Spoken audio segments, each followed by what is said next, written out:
Subscribe कीजिए हमारा YouTube channel examine you और लेटेस्ट वीडियो नोटिफिकेशन के लिए बेल आइकन को प्रेस करें। Hello friends, welcome to examine you learning today leading tomorrow.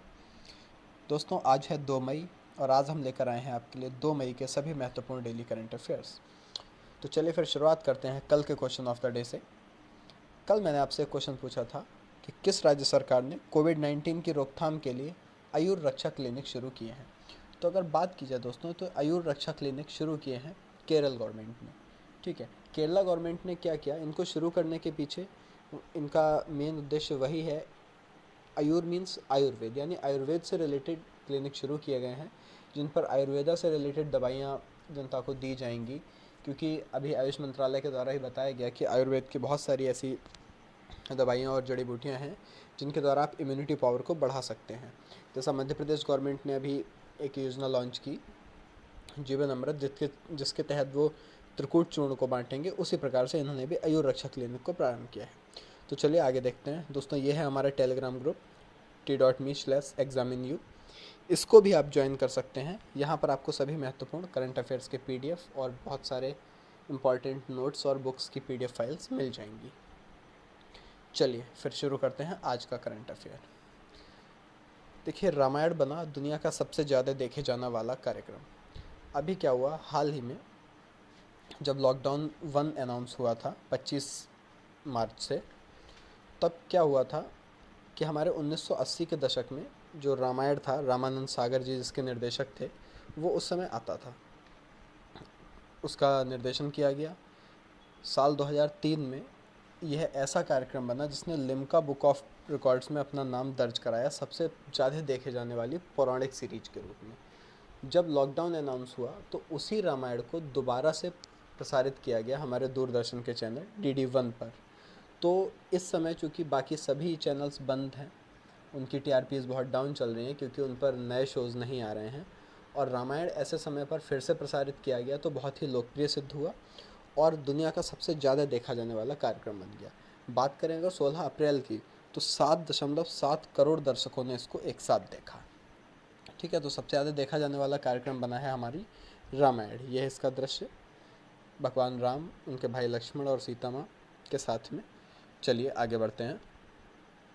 दूसरा क्वेश्चन, कोयला मंत्रालय ने कोयला खदानों के निरंतर परिचालन के लिए PMU किया स्थापित। अब ये PMU क्या है? PMU is project monitoring unit. ठीक है, मतलब एक परियोजना निगरानी इकाई को कोयला मंत्रालय ने स्थापना की है। अब ये क्या करेगी? यह जितनी भी हमारी खदानें हैं उनको केंद्र राज्य सरकार के द्वारा जो भी परमिशंस चाहिए होती हैं माइनिंग करने के लिए, खदान को वहाँ खुदाई शुरू करने के लिए, वो सारी परमिशंस में उनको हेल्प मिलेगी, जिससे कि ईज़ ऑफ डूइंग बिजनेस को बढ़ावा मिलेगा। ठीक है, जिससे कि उनको, चूँकि कोयला खदानें भी इस टाइम बंद हैं, तो उनमें दोबारा से माइनिंग को स्टार्ट किया जा सके, लेबर्स को लाया जा सके, तो उनके लिए क्या पैरामीटर्स, गाइडलाइंस डिसाइड किए जाएँ जिससे काम करने में दिक्कत ना हो और प्रॉपर्ली सोशल डिस्टेंसिंग सभी लॉज भी फॉलो होते रहें। तो उन सब चीज़ों के लिए प्रोजेक्ट मॉनिटरिंग यूनिट को कोयला मंत्रालय ने बनाया है। हमारे कोयला मंत्री हैं इस समय Shri Pralhad Joshi ji. Next question, professor T Pradeep को दिया जाएगा 2020 का निक्केई एशिया पुरस्कार। T प्रदीप दोस्तों, इनका पूरा नाम है थलपिल प्रदीप। इनको निक्केई एशिया पुरस्कार 2020 विज्ञान और प्रौद्योगिकी श्रेणी का दिया जाएगा। ठीक है, बात करें अगर इस पुरस्कार की, तो ये इनको दिया जा रहा है इसलिए क्योंकि इन्होंने नैनो टेक्नोलॉजी पे बेस्ड एक फ़िल्टर विकसित किया है जिसके द्वारा 2 पैसे प्रति लीटर की दर से आपको पीने योग्य स्वच्छ पानी मिल जाएगा। तो ये बहुत ही इनका अद्भुत आविष्कार है, इसलिए इनको विज्ञान और प्रौद्योगिकी की श्रेणी में ये पुरस्कार दिया गया। बात करें अगर इनकी, तो इनको पद्मश्री पुरस्कार से भी सम्मानित किया सका है। अच्छा, अब निक्केई एशिया पुरस्कार है क्या और किन को दिया जाता है? ये ऐसे लोगों को दिया जाता है जो सतत विकास मीन्स सस्टेनेबल डेवलपमेंट और सस्टेनेबल डेवलपमेंट और एशिया के बेहतर भविष्य के निर्माण कार्यों में योगदान दिया हो। तो पुरस्कार की 3 श्रेणियां हैं: आर्थिक और व्यावसायिक नवाचार, विज्ञान और प्रौद्योगिकी, सांस्कृतिक और समुदाय। अच्छा, अब आपको एक बात और बताऊं कि सस्टेनेबल डेवलपमेंट वर्ड हम लोग बार बार सुनते हैं, तो इसका मतलब क्या होता है? देखिए, सस्टेनेबल डेवलपमेंट का मतलब ये होता है कि इस भविष्य में आने वाली पीढ़ियों के उपयोग के संसाधन को नष्ट किए बिना किया जाने वाला डेवलपमेंट। मतलब आप डेवलपमेंट इस तरीके से करिए कि जो भविष्य में आने वाली पीढ़ियां हैं उनकी जो मूलभूत आवश्यकताएं हैं वो नष्ट ना हो और आपका डेवलपमेंट भी होता रहे। तो वो कहलाता है सस्टेनेबल डेवलपमेंट। इसीलिए बोला जाता है कि यदि आप पेड़ काट रहे हैं किसी औद्योगिक इकाई को लगाने के लिए तो उतने ही पेड़ लगाइए भी। ठीक है, चलिए आगे बढ़ते हैं। ये है मिस्टर प्रोफेसर टी सुदीप। ठीक है, चलिएगा नेक्स्ट देखते हैं। मनरेगा के तहत सबसे ज़्यादा रोज़गार देने वाला राज्य बना छत्तीसगढ़। तो दोस्तों मनरेगा मीन्स MG नरेगा जिसको बोलते हैं, महात्मा गांधी राष्ट्रीय ग्रामीण रोजगार गारंटी अधिनियम, जिसके द्वारा जो ग्रामीण क्षेत्र में मज़दूर हैं, गरीब मज़दूर हैं या जो भी मज़दूर इसके अंदर रजिस्टर्ड हैं उनके लिए 100 दिन के रोज़गार की गारंटी मिलती है इस अधिनियम के तहत।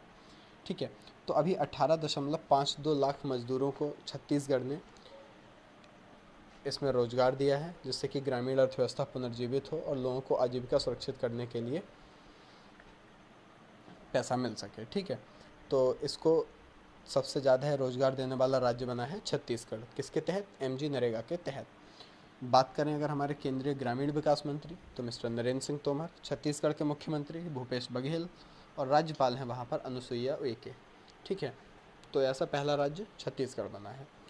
फीफा ने स्वास्थ्य कर्मियों को सम्मानित करने के लिए वी विल बिन अभियान प्रारंभ किया। अब फीफा क्या है?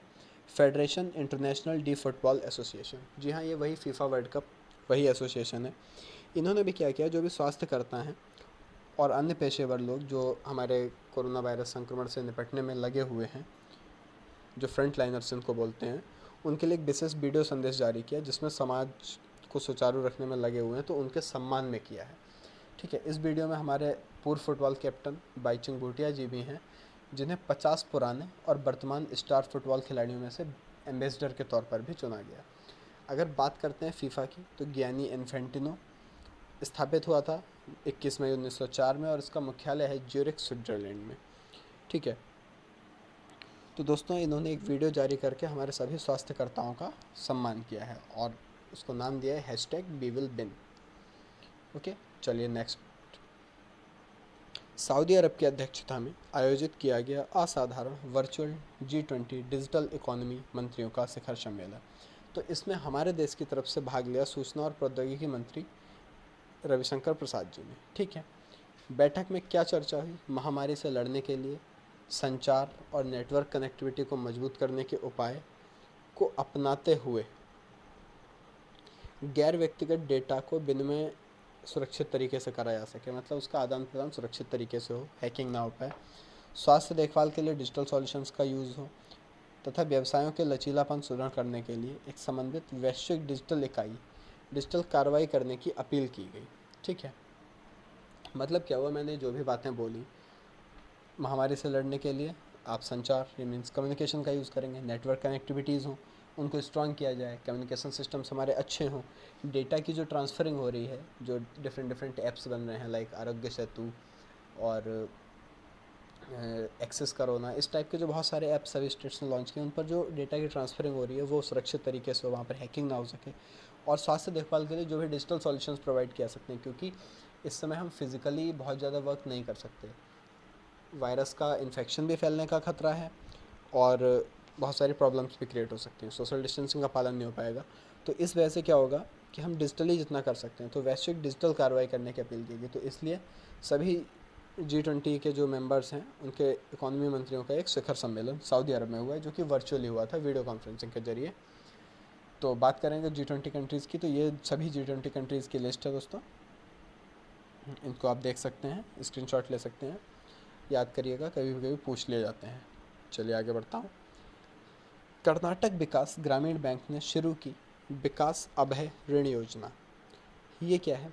कर्नाटक विकास ग्रामीण बैंक, ठीक है, इन्होंने क्या किया है, जो MSMEs होते हैं, मतलब सूक्ष्म लघु और मध्यम उद्यम, ठीक है ना, micro small and medium enterprises, उनको राहत देने के लिए एक विकास अभय नाम से ऋण योजना आरंभ की। इसमें क्या होगा कि 1 लाख रुपए तक का ऋण उनको दे देंगे जिसमें उनसे सिक्योरिटी नहीं ली जाएगी और वो 36 मंथ में उसको चुका सकते हैं। ठीक है, तो ये उन उधारकर्ताओं के लिए शुरू की गई है जिनका बिजनेस कोविड-19 महामारी के चलते हुए अफेक्ट हुआ है, ताकि वो बिज़नेस को रिकवर कर सकें और फिर से उसको रिस्टार्ट दे सकें। तो अगर बात करें कर्नाटक ग्रामीण विकास बैंक की, तो इसका मुख्यालय धारवाड़ कर्नाटक में, और इस बैंक के जो अध्यक्ष हैं वो हैं हमारे पी गोपी कृष्ण। आगे बात करूं, जी हाँ, तो मणिपुर के काले चावल और गोरखपुर के टेराकोटा को मिला जीआई टैग।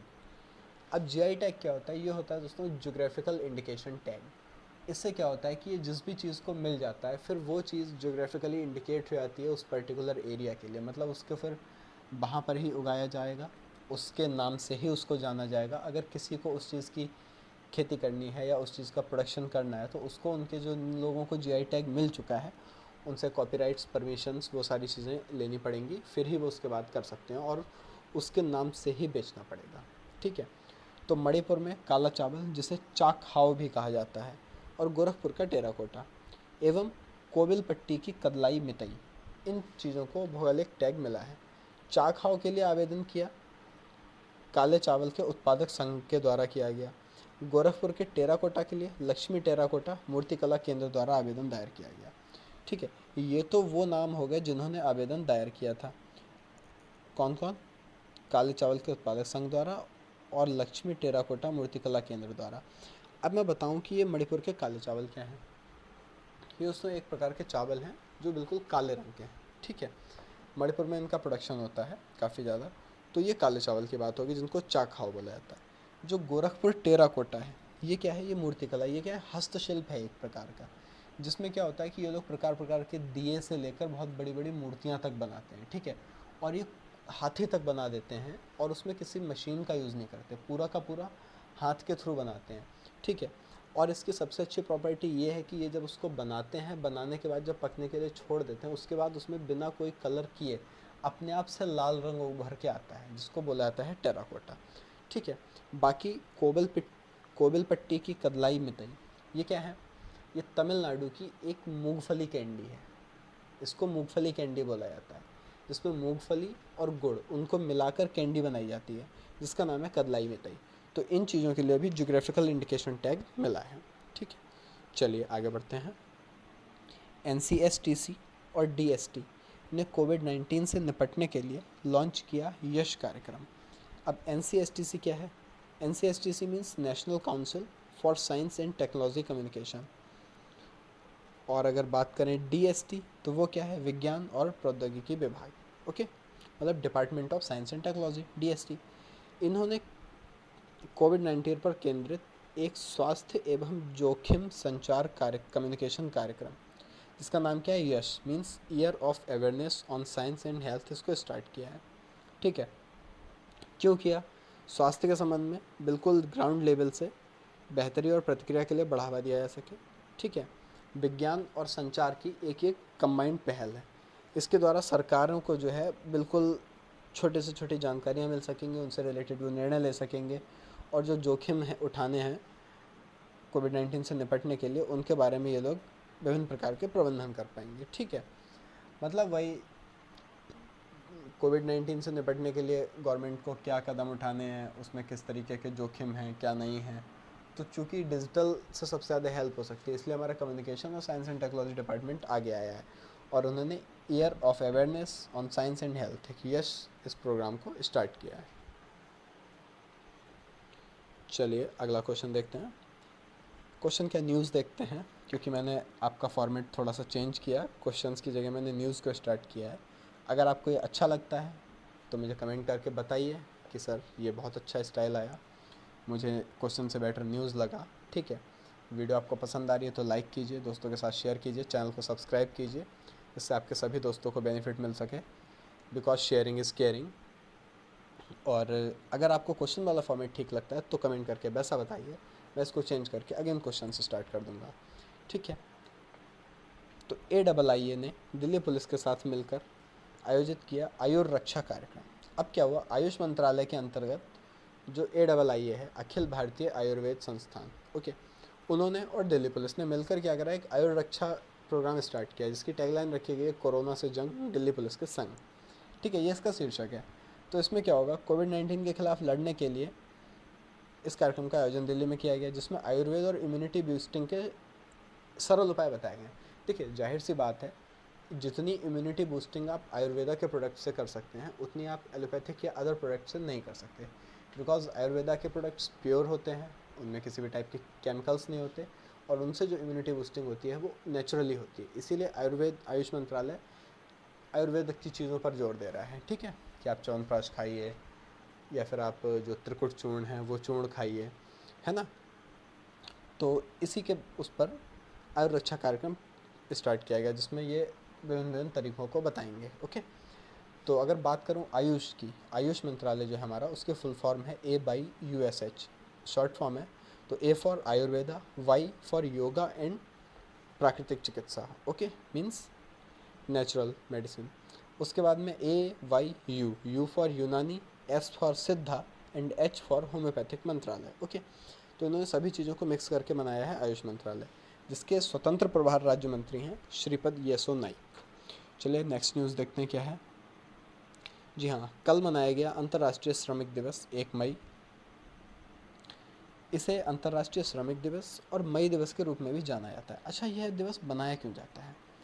देखिए क्या हुआ, दुनिया भर में श्रमिकों का जो योगदान है, क्योंकि श्रमिक पूरे संसार के एक बहुत बड़े पिलर हैं जिसके ऊपर पूरा संसार खड़ा है ना। तो जो श्रमिकों का योगदान है उसको सम्मानित करने के लिए इस दिवस को मनाया जाता है। पहली बात तो ये हो गई, ठीक है। दूसरा, 1891 में पहली बार 1 मई को इसकी औपचारिक रूप से घोषणा की गई थी, ठीक। क्यों की गई थी? क्योंकि अमेरिका में मांग उठी थी कि जो भी श्रमिक हैं वो केवल 8 घंटे काम करें और उनका 8 घंटे का काम फिक्स हो। फिर 4 मई के लिए वहाँ पर एक शिकागो में ब्लास्ट हो गया, बम ब्लास्ट, जिसमें बहुत सारे श्रमिक मारे गए, बहुत सारे लोग मारे गए।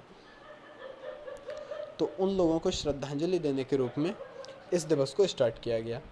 भारत में ये 1 मई 1923 को लेबर किसान पार्टी ऑफ हिंदुस्तान द्वारा मेड्रास में मनाया गया था, जिसको आज की डेट में हम चेन्नई बोलते हैं। तो बात करें अगर अंतर्राष्ट्रीय श्रम संगठन का मुख्यालय, तो ये है हमारा जिनेवा, स्विट्ज़रलैंड में, और अध्यक्ष हैं इसके गाय राइडर, ठीक है। स्थापना आई थिंक 1910 में हुई थी। चलिए आगे देखते हैं। शिखा शर्मा बनी गूगल पे इंडिया की नई सलाहकार। अब शिखा शर्मा कौन है? ये एक्सिस बैंक की पूर्व CEO हैं, ठीक है। इन्हें गूगल पे इंडिया का सलाहकार नियुक्त किया गया है। गूगल पे आप लोग जानते हैं UPI बेस्ड पेमेंट ऐप है, जिसमें आप सभी प्रकार के रिचार्ज, मोबाइल बिल पेमेंट्स, है ना, electricity bill payment, DTH bill payment, recharges, ये सब आप कर सकते हैं। मनी ट्रांसफ़र भी कर सकते हैं डायरेक्टली शॉप्स पर, ऑनलाइन शॉपिंग के लिए भी आप इससे पे कर सकते हैं। तो ये क्या है? UPI बेस्ड पेमेंट ऐप है, ठीक है, गूगल का है। तो शिखा शर्मा के बारे में बात करूँ तो 2008 में एक्सिस बैंक में शामिल हुई थी, उससे पहले ICICI बैंक में थी। उन्होंने क्या किया, 2018 में एक्सिस बैंक का संचालन किया और बहुत अच्छी बैंक, एक देश की दिग्गज बैंकों में से एक उसको बनाया। इसके अलावा टेक महिंद्रा के स्वतंत्र निदेशक जो होते हैं ना, इंडिपेंडेंट डायरेक्टर्स, उसमें भी शामिल हैं, इस टाइम हैं, सक्रिय हैं। बात करें गूगल की तो सुंदर पिचाई जी इसके CEO हैं, और अल्फ़ाबेट इंक नाम की एक कंपनी है। क्या है? अल्फ़ाबेट इंक, जो क्या है, गूगल की पेरेंट कंपनी है, ठीक है, मतलब गूगल उसके अंडर वर्क करता है। बात करें भारतीय फुटबॉल की टीम के पूर्व कप्तान चुन्नी गोस्वामी जी का अभी निधन हो गया हाल ही में। वो क्या थे, 1962 के जो एशियन गेम्स थे उसमें गोल्ड मेडल जिस इंडियन फुटबॉल टीम को मिला था उसके कैप्टन वही थे।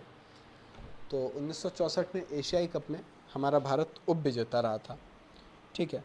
27 साल की उम्र में 1964 में इन्होंने अंतर्राष्ट्रीय फ़ुटबॉल को अलविदा बोल दिया, ठीक है, मतलब संन्यास ले लिया। बाकी फ़ुटबॉल क्लब मोहन बगान के लिए भी इन्होंने खेला और ये बहुत अच्छे क्रिकेटर भी थे। इनका रणजी ट्रॉफी में भी सिलेक्शन हुआ था, ठीक है। तो अभी चुन्नी गोस्वामी जी हमारे भूतपूर्व फुटबॉल टीम कैप्टन, उनका निधन हो गया है। चलिए नेक्स्ट न्यूज़ को देखते हैं। स्वतंत्रता सेनानी और पद्मश्री से सम्मानित हेमा भारली का निधन।